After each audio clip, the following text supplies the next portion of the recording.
And we are live. Hello, everyone. Welcome back to the Animation Commendation, another episode of Who Wants to Be a Millionaire-Animation Edition. This is your host, Ibrahim, aka Mark Brown, and we're back with Season 3, Episode 13 of my Who Wants to Be a Millionaire-Animation Edition games. We had 10 contestants. No one got to the million, so the top 5 are coming back for round 2 for a second chance to get to the million. If no one gets to the million, then the winner will be who has the highest total score from both rounds. And today we have returning from round 1, the Disney in Your Day blogger, Miss Becky Ginther. How are you? Hi, I'm good. How are you? I'm good. I'm good. Thanks again for coming back for round 2. Sure. Thanks for having me back. And for people who missed the first episode, don't know who you are, care to introduce yourself? Sure. My name's Becky. I blog at Disney in Your Day, write about pretty much anything Disney related. Yesterday was actually the 4th anniversary of my blog, so I've been Happy blogging. blog anniversary. Thank you. So blogging for 4 years now. Theme parks, movies, a little bit of everything. So Nice, nice, nice. And yeah. you never finished your canon reviews yet, right? I know. That's still going. Yeah, Pocahontas is up next. Okay, nice. Nice. Yeah, You're almost there. we're getting closer. Closer to the modern era, at least. Yeah. So for those of you who tune in for the first time, this is a 12-question multiple choice game about anything even remotely related to the field of animation. As long as Becky keeps getting questions right, she goes high up the ladder. When she gets one wrong, that's the end of the game, and she leaves with the last number of points from the last save taken. She has 3 lifelines to help her. 50-50 gets rid of 2 wrong answers. A phone or friend if she chooses. She can call someone for help. Or an Ask the Expert. This season, our expert is Ben Daniels, an animation lover, a film fanatic who's been on the show 2 seasons already. We've asked him all these questions previously, and Becky can see how he answered and decide if she wants to go with that or not. So, Becky, are you ready to play Millionaire? I'm ready. All right, I shall share my screen. Can you see the Millionaire screen? Yes, I can. Okay, and this is your lateral points. Just to remind you, the yellow ones are the benchmarks. Once you get to those, you can't lose them. Okay. And nothing is final till you say final answer, so take your time to say final answer. Don't rush for that. Okay, let's go. 500 points. Here's our expert, Ben Daniels. Again, here's a blog, animegalaxy.blogspot.com, and I won't go over this again, but basically he said he's good at everything except Don Bluth. So keep that in mind. All right. All right, let's go. 500 points. In the 2017 Illumination Entertainment film Despicable Me 3, the main character Gru discovers that he has a long-lost twin. What? A, a brother. B, a monkey. C, a receipt. Or D, a stethoscope. All right. Well, I haven't seen it yet, but I saw the previews. So I'm going to go with A, brother, final answer. Nice, nice. Your answer is, as I'm sure you have no doubt, correct. Oh, good. Have you seen the other Despicable Me films? Yeah, I've seen the other ones. Yeah. I mean, I don't know. I like the first one a lot, but I think after that it Yeah. just went downhill. Yeah. But oh well, it's a franchise that works for them, so they'll keep making it, I guess. Of course. Okay, the next one's 1,000 points. I have to remind you, if you get it wrong, you will leave with nothing, and that's the end of the game. I don't think it'll happen, but just have to remind you. So let's go. 1,000 points. Planned for a July 2017 release, which Sony animation film is about a multi-expressional character named Gene who goes on a journey to become a meh like his parents? A. The Emoji Movie. B. The Emoticon Movie. C. The Smiley Face Movie. D. The Expression Oh Movie. my gosh, I can't believe this is a movie. I think we all said that when we heard about it for the first time. Yeah. I'm gonna go with A, final answer. And as you're sure, you're right. Correct. Good job. Okay. I think this is one of those movies that it's you can tell it's made in the late 2010s. Oh yeah. People look back like we actually made a movie about this. Yep. I mean, well, I'm hoping for the best that there's something good from it. But I mean, when you have a character that's poop and Yeah. voiced by Patrick Stewart, I mean, it's not looking really good there. I don't know. At least we have Cars 3 and Coco and stuff to worry about instead. That is true. All right, so you have 1,000 points. Becky, how's it feel? Ah, good. So far, so good. So far, so good. We want to get you further. So let's go. Yeah. 2,000 points. The animated 2016 Batman film, The Killing Joke, ends with the ambiguous fate of which famous Batman villain? B. The Riddler. C. The Penguin. D. The Joker. Okay. Well, I haven't seen it. I don't know a lot about Batman, unfortunately. But I feel like I could make an educated guess here. What are you leaning towards? I'm leaning towards the Joker because, Okay. as far as I know, that's the most famous Batman villain. And given the title of the film, it seems appropriate. Well, you can take a guess, or you can use your lifeline. It's your choice. I mean, this could be embarrassing, but I'm just going to go ahead and guess D, final answer. Well, you had no idea, but you made an educated guess. It'll work out for you. Your answer is correct. Good job. Oh, good. Yeah, it's a joke. It's like one of the most famous Batman comic books, and then they made a movie about it, and it ends ambiguously. Like, did Batman kill the Joker, or did he not kill the Joker? So, Gotcha. Okay. and you're right. The Joker is Batman's like #1 most famous enemy. Yeah. So That's why I didn't see the movie, but I read nope, the. doing that. But hey, congratulations, you got Thank that. you. We've got a little visitor here, too. Oh, you do. Goodbye. Well, we She's have. that's our new kitten. We got her about a month ago. So, Oh, nice. yeah. Well, So she might make noise. cinematic debut.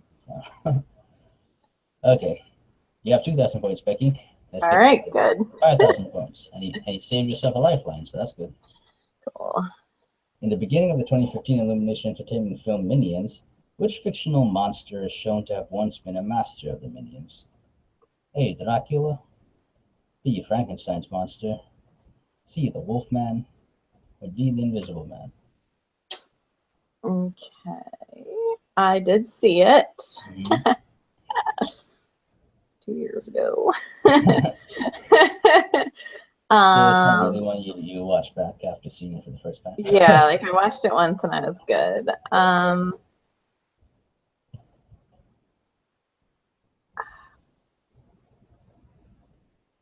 You have lifelines if you need them. I mean, I had an instinct even before the choices came up. What was your instinct? My instinct was Dracula. But that, I could have just been making that up too. But, hey, you had it before even the choices showed up, so that's a good That's sign. true, but it could just be because it said fictional monster. That's the first fictional monster I think of.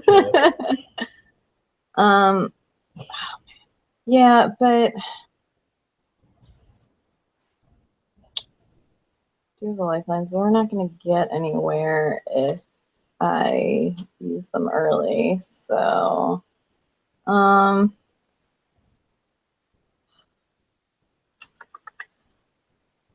You take your time. yep.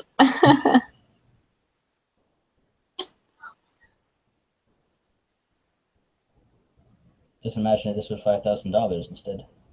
I know, right? That would be way worse. I would probably be using a lifeline in that case. But oh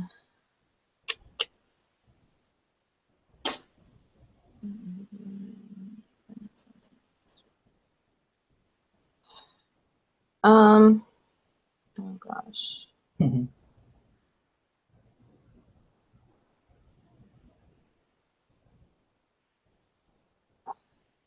It's moments like these that make the game suspenseful. I know. Really long and drawn out. What should I do? Use a light. Okay, if I use a lifeline and I ask that to use, I feel like 50-50 is not really going to help. Oh, fine. I'm going to use a lifeline. I don't trust myself. I'm going to ask the expert. You're gonna ask the expert? Yeah. All right, you decided to use a lifeline. Let's go to Ben. Ben said, I'm 100% sure it's A. Dracula. Ah, yes! Should have just guessed. Well, if he's 100% sure, and I was like not close to 100%, but that was my instinct too. So I'm definitely going to go with A, Dracula, as my final answer. Well, you had a hint it was Dracula. You weren't sure enough, but you went with Ben. Ben said Dracula 100%, and you went with him. Your answer is correct. Yay! See, that's why you trust your instincts. Yeah. Yeah, this is a scene when they were giving him a birthday party, and they opened the Yes. the blinds, and then he died. So yeah, That's right.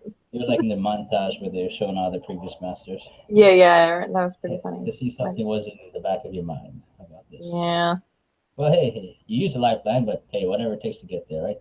we'll see. Okay, so you're doing fine. You got 2 more lifelines, but let's keep going. 10,000 points. The cancelled DreamWorks animation film Larrikins was set to take place in which country? Scotland, Australia, South Africa, Ireland.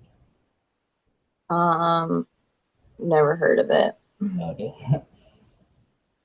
so no instinctive guess in this one. No instinctive guess at all, other than trying to figure out what the title, where it sounds like it could have come from. True, that could work. Um, Have a 50-50, or you could ask Ben again, or phone somebody if you want. yeah.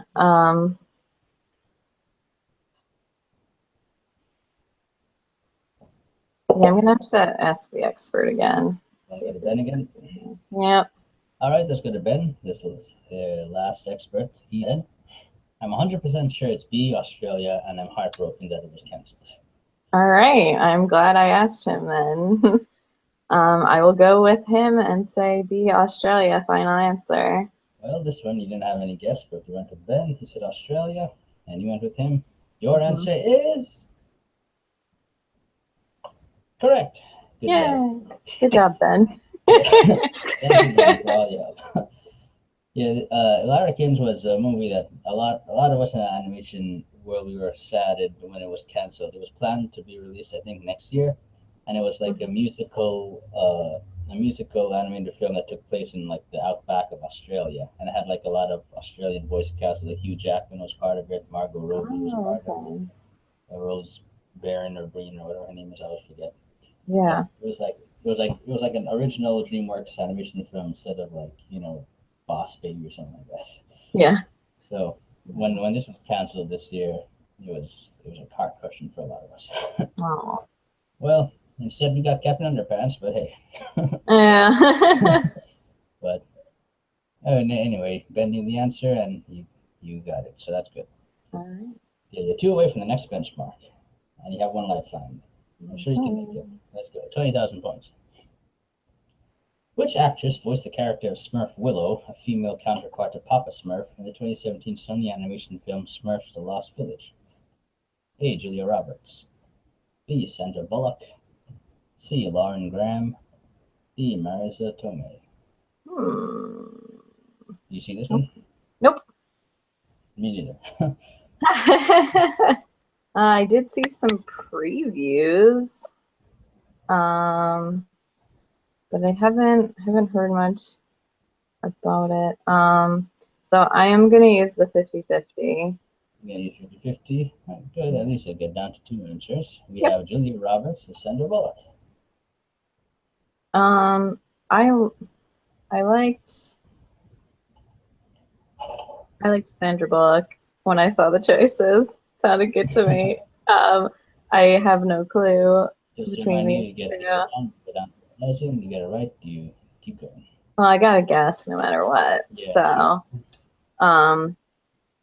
So 50-50 chance at this point. So I'm gonna go with B, final answer. The Sandra Bullock final answer? Sure, why not? Sure, why not? Well, you have no idea. You went 50-50 between Julia Roberts and Sandra Bullock. Did you choose the right one? Becky. Answer is wrong. Oh, I'm yeah. so sorry. These are 1,000 points. Yeah, it was Julia Roberts. She played this All character.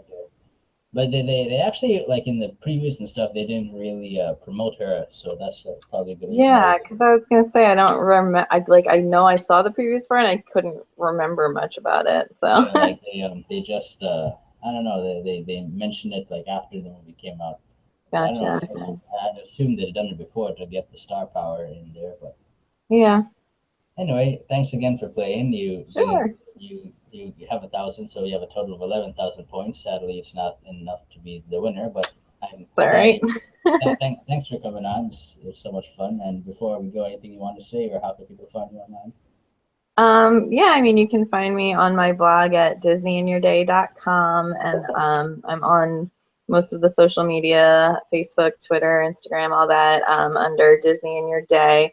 I leave on Thursday to go to California for D23. Oh, D23, nice. Yeah, so if anybody wants to get updates and stuff from me about that, they can follow me. I'll probably be doing a lot of Twitter and all that stuff. Are you going to go to the animation news panel?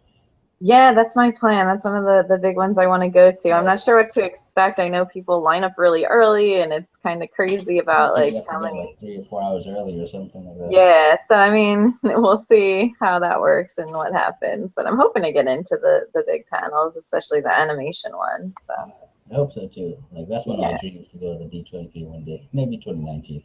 We'll see. yeah, Anyway, thanks again for playing. I'll put links to your channel below. great. And for all those watching, we have 2 more contestants to go through to see if any one of them can get to the million. If not, the winner is going to be who has the highest total score for both rounds. So keep watching. Take care. Bye.